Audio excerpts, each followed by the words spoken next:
Unboxing the Genius SX-50 camera system for skid steer loaders. You'll find, first of all, that there's two boxes. It's the outer shipping box. Just put that over here. Here's the inner box. Here's your instructions. This kind of just gives you some basic technical ideas and some ideas on mounting. Not every machine is going to be the same, so you're going to find it slightly different no matter what you do or whatever machine you put it in. There's a little bit of foam. Here's your main contact cable. This cable has trigger wires, so if you have backup lights on your machine, you can actually hook these up.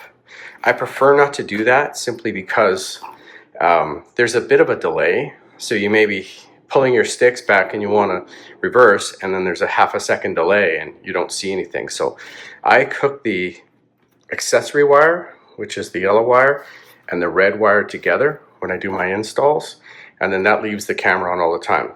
This is not a cheap camera. This is a 100% rated duty, or 100% duty cycle rated camera, which means it can stay on 100% of the time and it doesn't burn the screen or the camera out. A lot of the cheap cameras that you find on eBay or online are just cheap car cameras. They're not really meant for this application, so they're not meant to get beat up, jumping around all the time like a skid steer does, and they're not meant to be left on. They're only meant to be triggered when you need them. So that's another nice feature of our camera. So you hook the red and the yellow together, and then here's your black, which is your negative, and then that's it. You can just tape the other wires off because they're just trigger wires for the other channels, because our monitor is capable of 4 inputs, so you could actually run 4 cameras off this if you wanted to run a bird's eye view style camera. However, they don't all show at the same time. They cycle through each other, so just so you're aware of that. So here's your main cable. You'll hook this up to a power source, and then you'll plug this into the back of the monitor. This is your camera extension cable. This is 20 feet long. This is plenty of cable to get you through anything in the cab.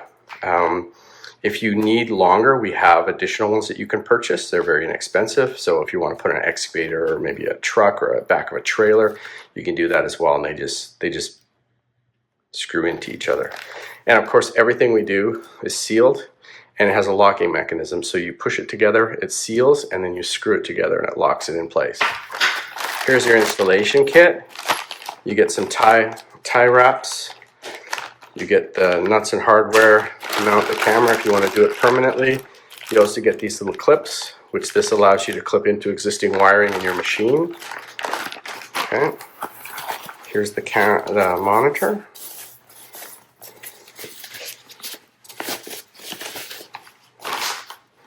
Okay, this is an all aluminum body monitor. It's completely sealed.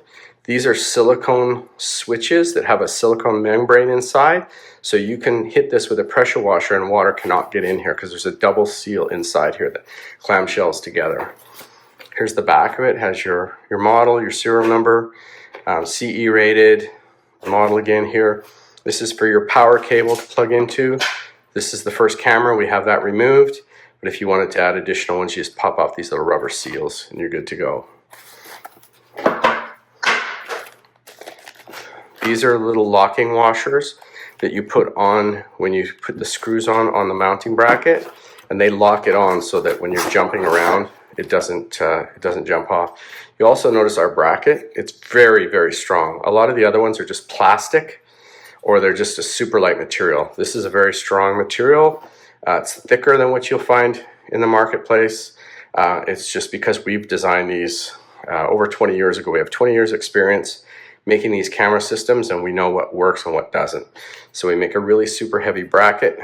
And the next thing, here's your camera. If you open this up, there's some specifications for the camera. Here's the camera with the base. Okay.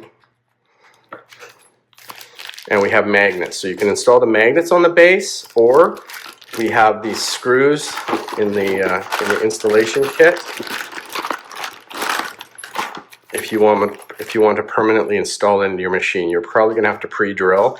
These are stainless steel, so they're not as tough as a regular screw, but they're guaranteed not to rust. Okay. And then this is a small little camera. There's a little plastic covering on it for shipping. You want to peel that off. Same thing with the monitor. You want to peel off the plastic before you use it. And then this is infinitely adjustable. It's the widest range camera out there. It's 180 degrees. Also, we use a 1080p resolution monitor. A lot of the ones out there are 720. And we use a high clarity viewing monitor as well. So it's really much easier to see in bright sunlight. Of course, 100%, if you're in the sun and it's shining right at the camera, it's not going to 100% work. It's going to blow out the camera image, and that's just kind of how it is. We also give you this little plastic hood. If you've got a lot of light coming in from the top, you can put this over the top of the monitor, and this just helps to give you a little bit of shade. It just makes it easier to see. And then we have a foam mount to go on the base, and that's just to keep it from rattling when you're jumping around. Again, we thought of everything with this, and it comes from over 20 years experience making these camera systems, but we think we've got it pretty much nailed. A lot of the companies out there are buying our kits and then trying to duplicate them, but we had the same factory for over a dozen years that works with us. And as I make improvements from customer feedback, we change the next revision, and we just are constantly improving these and making them better. I'm going to install the bracket just to show you. If you notice all the different holes here, we have different holes in different locations, and we also have slots and holes here. And this enables you to put the monitor on in 2 different directions so that you get the optimal viewing angle for your specific machine. I'll just put it on in the first direction just to show you how that works. Install my pivot point first. Notice I put this washer on. This helps to clamp it in place. I'm going to make my bottom my pivot point in this case.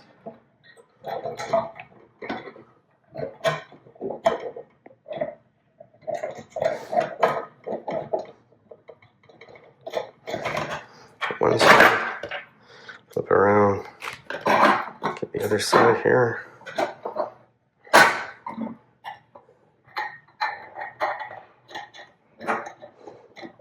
There's lots of distance here, so it makes it pretty easy to get it all lined up. So I'll just get it kind of snug.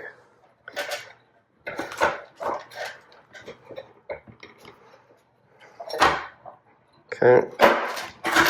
And I'll flip it up, and you see how it got the angle here. So I'll put the second one in place here.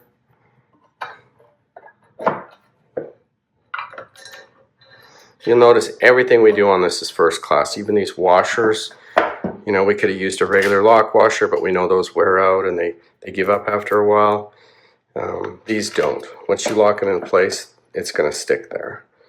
You'll even see a little bit of plastic come off if you try to loosen it off. So what you want to do is get it in place the first time, kind of line it up with what you want to do. So this is set up so I can run it this way, but I can also, depending on the angle that I'm at, I can flip it over and I can have it go the opposite direction as well. So no matter what, it's facing out at me, and so it's very easy to see. I can even put it upside down, and I can go in and select on my my modes here and set it up so that I can change the modes on it, and so that it actually runs upside down. I'm just going to show you on the bench how to set things up. So the first thing I want to do is just remove this plastic so it's not in my way, and it makes it easier to see things. Okay. I've also changed the mount here. So see, I can have it. So if I had it mounted overhead, I could put it both ways. I can have it upside down if I want, whatever I want. I've got this very, very easy bracket to mount in whatever my situation is. So then the next thing is, here's my power cable. And I'm just going to take the yellow wire and the red wire, and I'll put those together on my power source. Okay.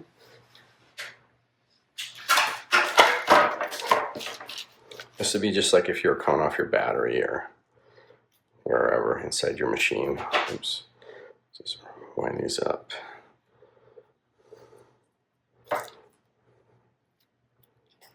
Okay.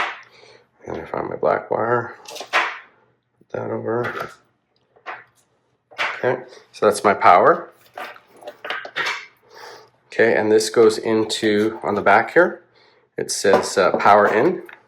And the best way to do these is to push it in, make it seat, and then screw it down. Don't use the screw to pull it down, because sometimes if it's a little off center, it won't go in properly. And when you're jumping around your machine, it'll actually loosen it up on you. So I get this nice and snug in here. So now it's not going to move. Okay, you'll see it lights up, and it lights up because the yellow wire is connected. Okay, you see that? But I can also turn it on and off manually. Okay, and then I have my camera, and I'll just have my cable here. Okay, so this is my extension cable for my camera. That just plugs into, this is the wrong side, just plugs in right here. Just give it a little turn until it plugs in. Same thing, you push it till it's seated. It's even a good idea to use some electronic grease. It just helps to give it just that little bit of extra that over the years, you know, the thing's jumping around and it gets all wet and nasty and moldy and whatever. This just helps you to keep a nice strong connection. Okay. Okay, let's turn this off for a second. I'll also show you how to put the magnets on. I like the magnets simply because if something falls on it, and I've had that happen many, many times, something falls on it from above, tree branch, whatever, it's protected, because what'll happen is it'll move. So that's just a good thing to have.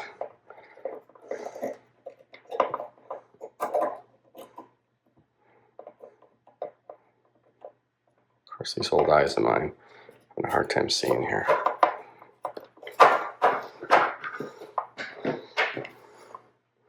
And these are countersunk. You always want to make sure you're using the countersunk screws, because these are two 125-pound magnets. Okay, so they're going to hold really, really well. Only the heaviest of items hitting it, it's going to move it, but it's going to save your bracket and possibly your camera from getting crushed if something big comes down on top of it. So it's just a good thing to have. Okay, I've got my two magnets installed. This one needs a little bit more tightening. Okay. I take this little blue cover off, otherwise, and I have actually done this before, the image does not look very good. Okay. And I'm going to set this up so you can see something on my machine, and then we'll connect it. Okay, so we'll turn it on now. Okay, and it says AH1, that's for the channel that it's on. You're going to see flicker right now because I'm in a room that has LEDs installed. So that's why you're seeing the flicker. Okay, but that's all that is. That's just because I've got LED lights in this room. But you'll see it's kind of a fisheye as well. Inside a room like this, maybe it doesn't look to be the greatest, but as soon as you get outside, it makes all the difference because you've got that full range when you're looking off the back of your machine, so you can catch the corners of your machine so you don't clip something on the way.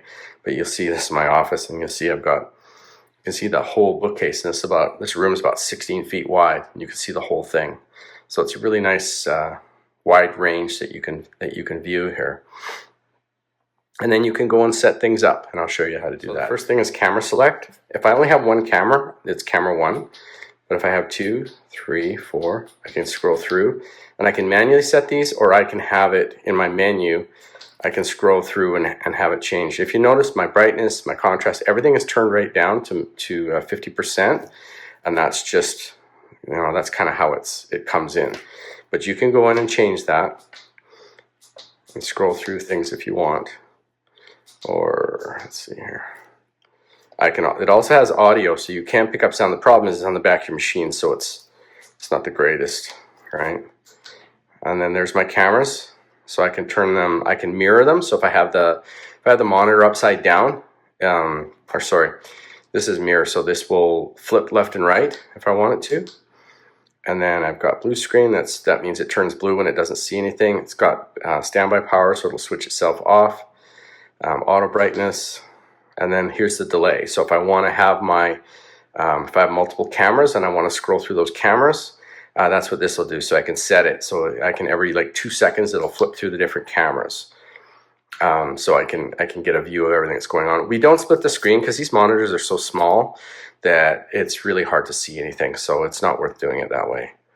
And then that's it. And again, it will turn on and off with your machine, or if it's bothering you, if you're working at night or something, you don't want it on, you can literally just go to here, push it for a couple seconds, and it shuts off. And you'll always get an indicator here. There's kind of a blue glow. It kind of shows you that it's running. Here, it turns on. There you go. And off. Here's something that's really cool too, just so you know what it is. Every time you power up, you're going to get our splash screen, and then it'll go switch in right off into the first monitor that's on. Now, if you're running these cables in a machine, this is your machine cable. So this will run through the cab, down usually under the seat, out to the back of the machine, and then you'll just bring it up and through. Then the camera, there's a little pigtail on the camera, so that you can drill a hole and actually pull a wire through and run this grommet, or you can just run it. You know, I'll usually put it right next to where the backup alarm is, and I'll pull it in through that spot. There's usually a seal right there, and I can pull it through there.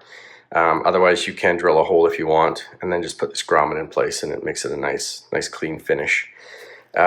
These wires, lots of times you'll find a position inside the cab where you can connect the wires to. It's usually a switch position that's not being used.